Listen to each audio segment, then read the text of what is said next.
Mechanical's got a weak spot in their midsections. I think the technical term is, the blue glowy square thing.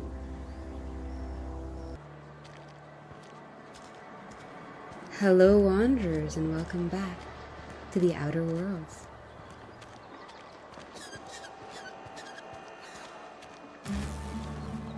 It seems we've found a lot to stay busy with on this lonely planet.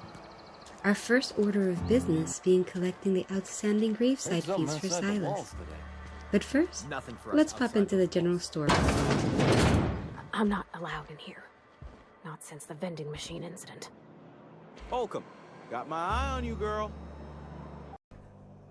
Miss Holcomb ain't allowed in this establishment. Not since that little incident. What incident? Ask her if you care. I'm running a business here. I won't touch anything while we're in here, Mr. Moreau. I promise. I've got some questions for you, Mr. Moreau. Go right ahead. What's your take on this place? What, you mean Edgewater? That's a peculiar question. This a test? Am I being tested right now? It's, fine and dandy. Couldn't be happier. Wouldn't want to spend my life working anywhere else. Prettiest little town on Terra 2.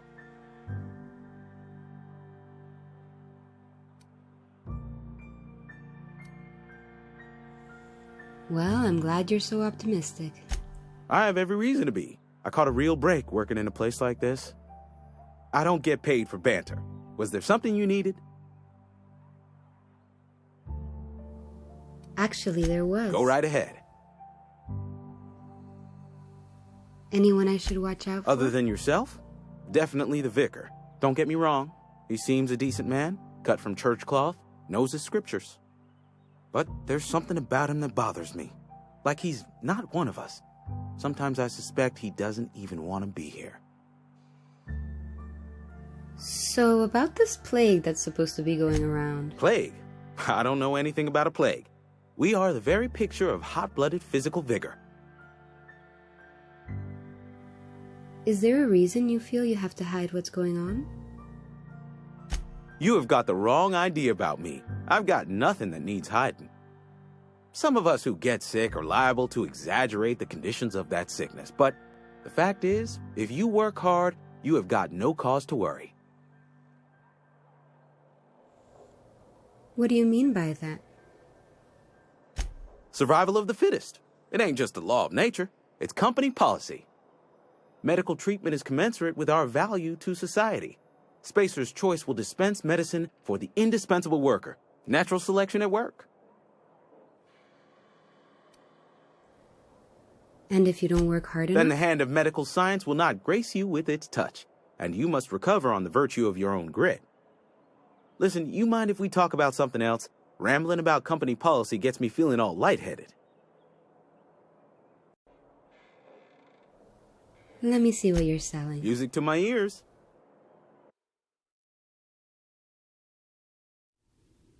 Wow, it seems that grit truly is considered the greatest virtue on this strange, strange planet.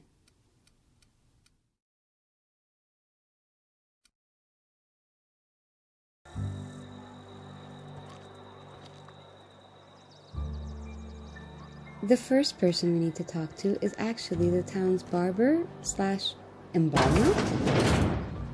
Oh, I cut my own hair. But Conrad sells real good disinfectant.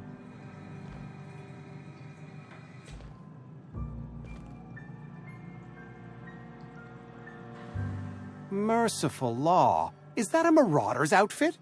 I don't want you wandering into my shop wearing something you've lifted off a corpse. Please don't touch anything. Your hands are probably crawling with germs. Physical hygiene recapitulates moral hygiene. Cleanliness is next to lawfulness. Relax, I'm clean. So everyone says, until someone forgets to cough into their elbow, and then we're all dying of plague. I'm Conrad. You will report to me if your hair fails to meet Spacer's Choice aesthetic standards. You will also report to me in the event of your death, whereupon I will clean and prepare your remains for interment. Prepare my remains for what? Burial, in the unfortunate event of a fatality. It's what a barber does. We make you presentable. All right, then. Speaking of burials, Silas sent me over to collect your gravesite fees. Gravesite fees. Silas and I had talked about this at length. I thought I'd made it clear my pecuniary situation precludes the necessary restitutions. You mean you're broke? As broke as pie crust, friend. Bitless, indigent, destitute. I simply cannot afford it. I am a blemish on the prosperity of our fair settlement. When I expire, I expect Silas to toss my body into a ditch.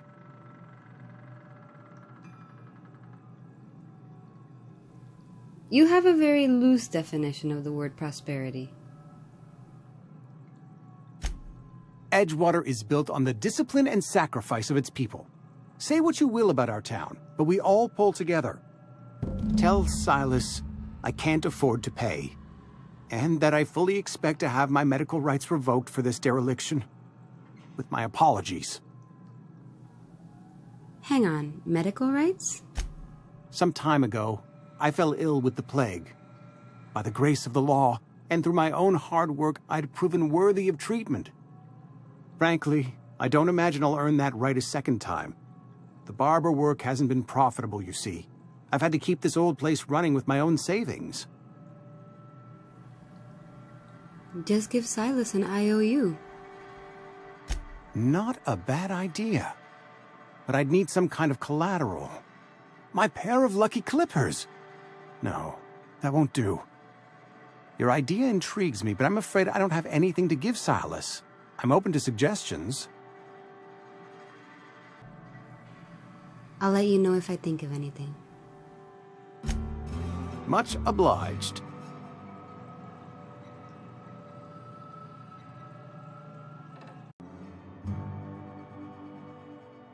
While further inspecting the barbershop turned mortuary, we find a note regarding a set of golden teeth that seem valuable enough to help Conrad with his situation.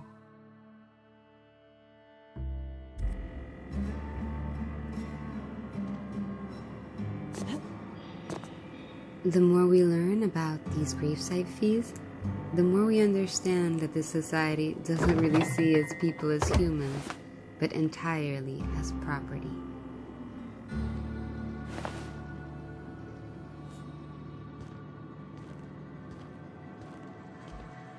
What can I do for you?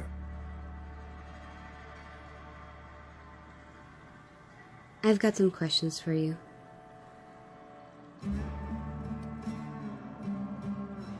Go ahead. You seem pretty enthusiastic about this place. Edgewater has been good to me. I consider myself privileged to work here. I am never wanting for work, not since the plague started. Sounds exhausting. As the good vicar says, work fortifies the spirit of a man. If you want to feel exhausted, try not having any work. What do you know about this plague? The plague's come at us with a vengeance this year. Lost 6 workers in as many months. I wouldn't call them good workers, mind you. If they were any good, they'd have been treated. Still, it is a shame. What are the symptoms? Fever, chills, fatigue, aching, vomiting, an excess of phlegm, a tendency towards belly aching. Why don't you treat all the workers? Company policy, friend. We don't have enough medicine to treat all of us, so we treat the best among us. That's monstrous. Nature is monstrous, friend, and this plague is natural selection at work. That's all for now.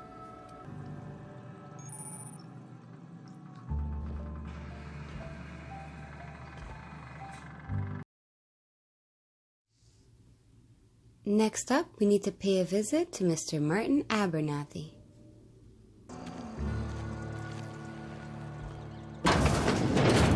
Yes, Mr. Thompson.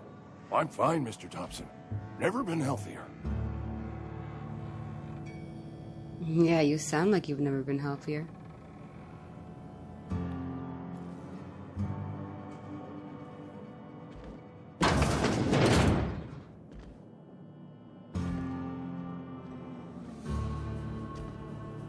Let's have a little look-see. I have to say, these rooms remind me of a place on Earth called New Vegas. Very similar indeed.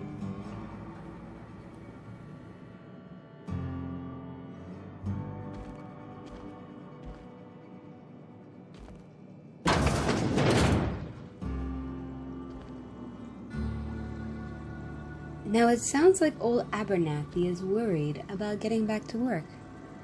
Let's talk to him and find out what the problem is and why he hasn't paid his gravesite fees as well.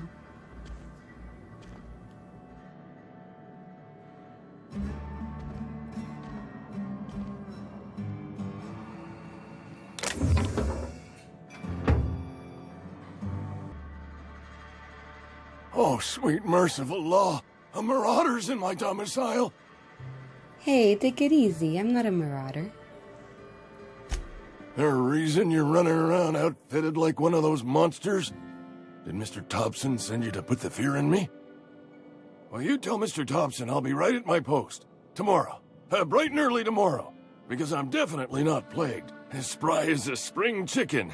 That's old Abernathy. You want to tell me what's got you so nervous? You some sort of wandering alienist? Walking into a man's own domicile, pestering him about his mental state? So you're Martin Abernathy, right? What? No. I mean, I might be. That depends on who's asking. I'm not looking for trouble. I'm just here to collect your gravesite fees. Silas knows, doesn't he? That's why he sent you. That's why he wants me to pay up. He knows. Knows what? I'm dying. I'm not long for this world. The date of my expiration is fast approaching. And soon I shall be ushered through the great cannery in the skies. Don't say that, Mr. Abernathy. You still got a couple decades in you. I'd steer clear, Ms. Holcomb. My affliction's bound to be contagious. It's plague. Has to be. Silas knows. He knows I got one foot in my grave, and now he wants to charge me for the other one.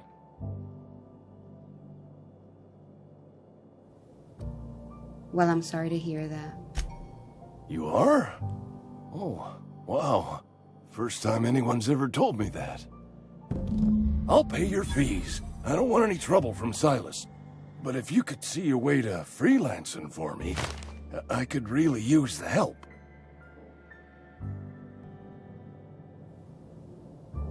How can I help? There's a cache of anthracillin tucked away in the old community center. Powerful stuff. Stronger than what we got, anyway. I need you to break in, nab that medicine, and bring it back to me. Not so fast. I've got some questions. I'll do what I can. Why can't you just buy some medicine yourself? I tried medicating myself with adrenatime. Didn't do much for me, as far as I can tell. Anyway, I can't just buy medicine. Distribution of medicine is strictly prohibited to any workers beneath the acceptable margin of health. Company policy.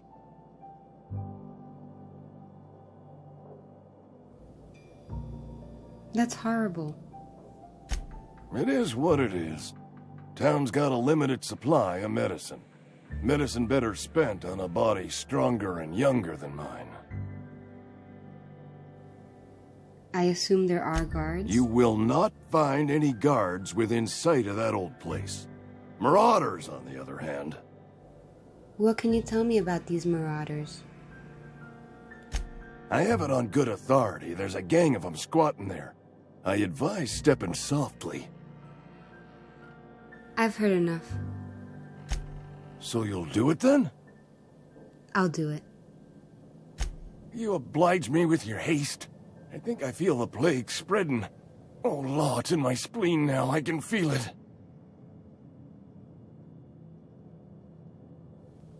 Anything I should know about the community center? Just keep your head down when you're in there. Marauders have taken over. Probably tracking mud all over the archives. I'll leave you be.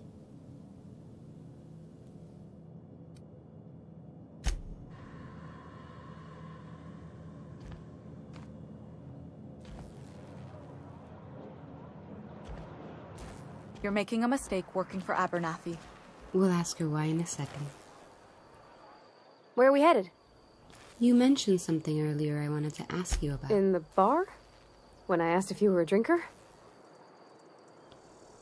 You seemed worried. Sorry. I know, it's none of my business.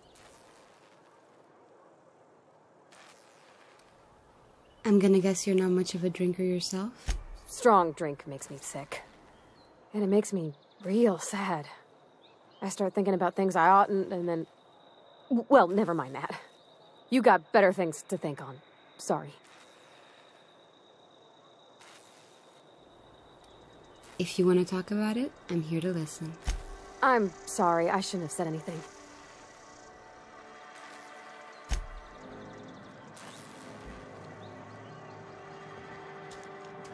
Wish we had some better rations. Just the way it goes, I suppose.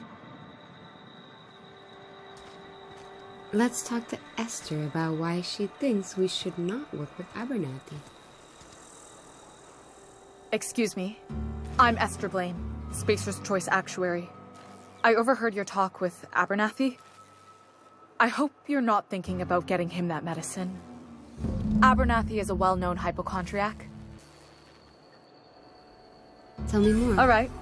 Here's a summary. A lot of sick people in this town, and we don't have the medicine to treat them all. Can't reach out to corporate without crossing a river of red tape, so I'm reaching out to you. I get it. You need someone to smuggle you medicine under the table. Something like that. Look, I'm not in the habit of law-breaking, but sometimes you've got to do the wrong thing for the right reasons. I'll think about it. That's all I can ask of you.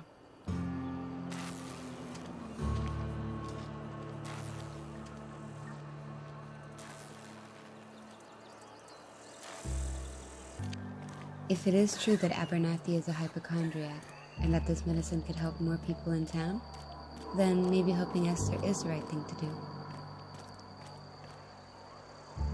You're safer inside the walls.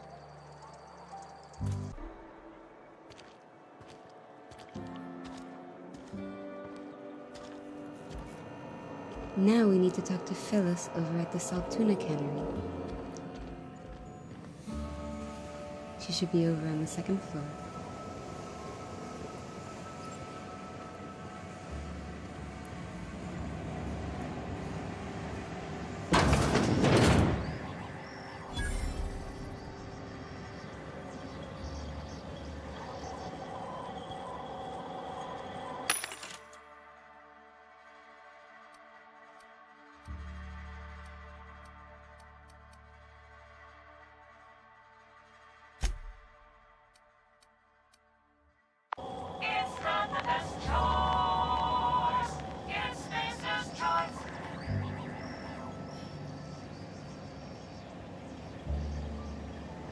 As we further investigate the cannery, we learn that Spacer's Choice has no regard for the lives of its employees, their well-being, or the quality control of their products either. I mean, what exactly is a sprat? I have to say.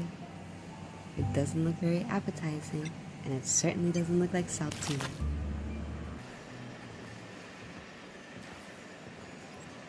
You the new worker? Whatever. Make it quick, Tenderfoot. I'm busy. I'm guessing you're the foreman? Foreman Granger. Mind those words don't come out of your mouth unless preceded by yes or right away or thank you. Gravesite fees. I'm here to collect. Shit. Silas still on about that. Here, take the fees. I'd appreciate it if you didn't tell Reed I was late on my payment. These papers aren't signed in your name. Because they're not my fees and not my gravesite. Guy I worked with shot himself. I paid the bill. That's kind of you, I guess. I could do without the sarcasm. Wasn't acting out of the goodness of my heart. Law requires delinquent gravesite fees to be paid by the deceased party's closest living relative, which meant me. Shame, though. Eugene was a good worker. You said this guy shot himself? Woke up one morning and put a round through his upper story. Can't imagine why. The kid was doing all right at his desk. We all thought he was an upstanding receptionist. Just between the two of us, I'm pretty shocked his weapon didn't misfire. Spacer's Choice handguns aren't the most reliable. That's an awful thing to say.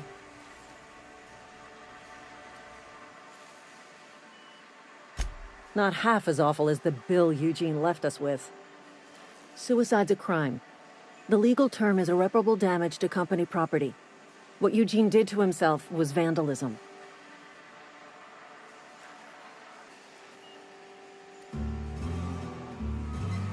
You can't be serious. I'm plenty serious. In fact, I'm a little upset Eugene didn't think things through. In other words, Edgewater would have been penalized pretty hard. Whatever Eugene was worth as an asset, we would have had to pay out of pocket to Spacer's Choice. He was a person, not an asset. Well, excuse you. I'll have you know, Eugene was an asset to us all. May his atoms be commended to the law. All I know is Silas asked me for Eugene's gravesite fees, which means he was approved for burial, which means his papers went through, which means the town's in the clear. I'm just glad to put this whole ugly affair behind me. Eugene can rest his bones in peace, and the rest of us can get on with our own lives. I'll let you get back to work.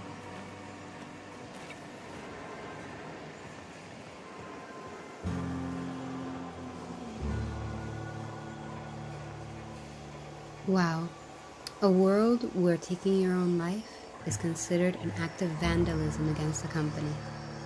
It's not hard to see why Eugene wanted to escape this cold, unfeeling place.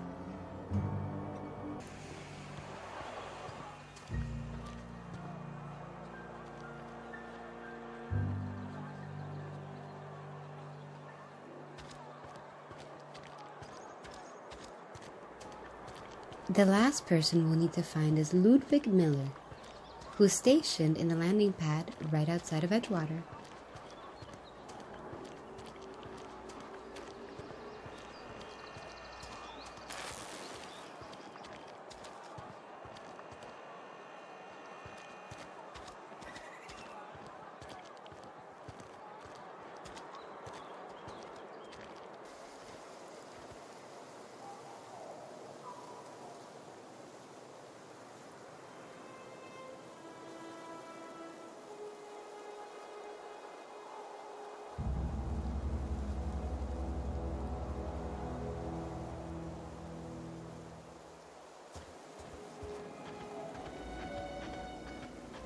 Despite the industrial-urban nature of Edgewater, Terra 2 seems like a vastly unexplored virgin planet. It'll be interesting to learn more about the flora and fauna thriving here, as well as how human colonists have fared elsewhere.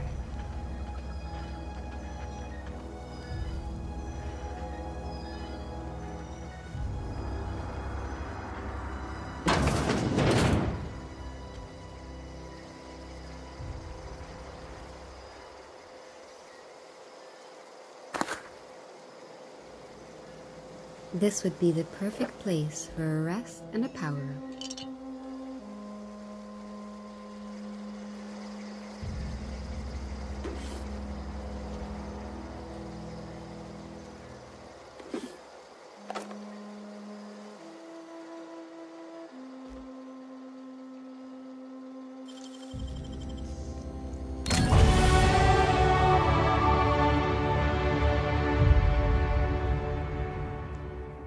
Criminal activity.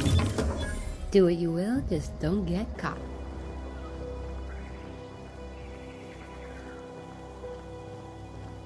That must be Ludwig. Thank the law. I've been requisitioning backup for months. Guess the boss finally came to his senses. You ever swung a truncheon? Let me see your rifling stance. I want to make sure you're up to snuff. Silas sent me. You owe him your gravesite fees? I told Silas I'd pay my dues if he agreed to join the resistance. Guess this means he's finally heard the calling. Are you okay? You seem confused. I'm talking about mechanical soldier. Cold, heartless automatons made of iron and lies.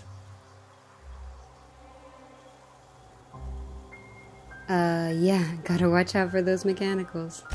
That's right. That's what I've been saying. We gotta square our shoulders and stand ever vigilant. Auto-mechanicals. Creatures forged in the fires of malevolence. I seen them over by the old power plant, clattering about, firing at the birds, orchestrating their uprising. When the swarms of mechanicals come clanging on over that hill, where will you be? Cowering beneath your cot? Or standing, shoulder to shoulder with the resistance? What do you do here? I'm Ludwig Miller, Associate Security Officer for Transportation. Officially, unofficially, strictly between you and me, I am the only thing standing between Edgewater and total annihilation. Got a question for you. Go on. What do you have against mechanicals? You ever seen the way a mechanical just stands there? Just looking at you, scanning you with its murderous oculars. Can't say that I have.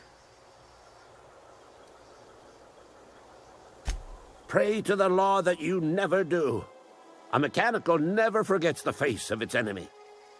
First they will rob us of our jobs, and once they have taken away our livelihoods, they will take away our very lives.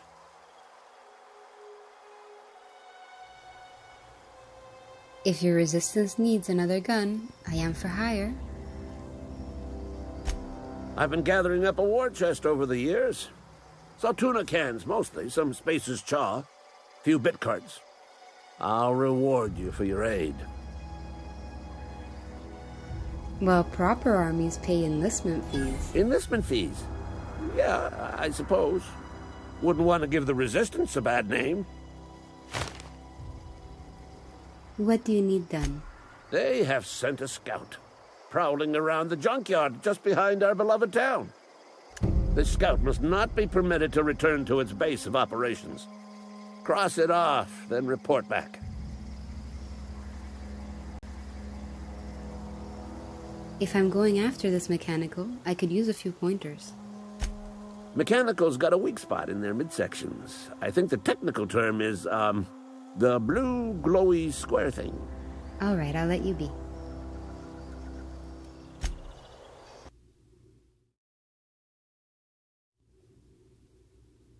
With all graveside fees collected, it's time to return to Silas. Lovely to see you about, Miss Parvati. Things going all right, Silas?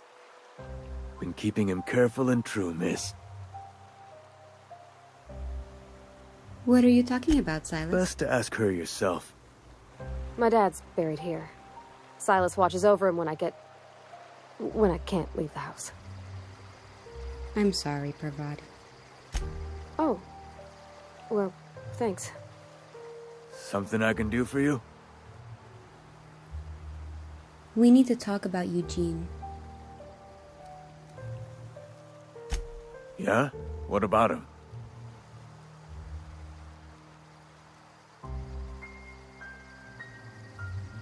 You first. I know you buried him. Well, yeah. It's what I'm contractually obligated to do. What's this about? Never mind. Forget I mentioned anything. Grave digging's a fine profession. Always work to be had, and nary a word of complaint out of your clients. How about those graveside fees? You run into any trouble? I'm all done. Reliable work from a freelancer. That's gonna take some getting used to. I went out of my way for you. And I'll buy you a drink sometime. I was hoping for something more tangible. Suppose you've earned it. One good turn deserves another. Thank you, Silas.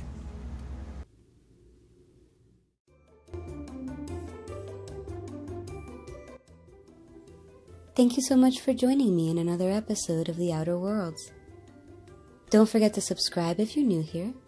Leave a like and a comment if you enjoyed the video. And also, let me know if you've played The Outer Worlds before or if you're thinking about starting it. Stay safe, Spacers, and until the next one, happy wanderings!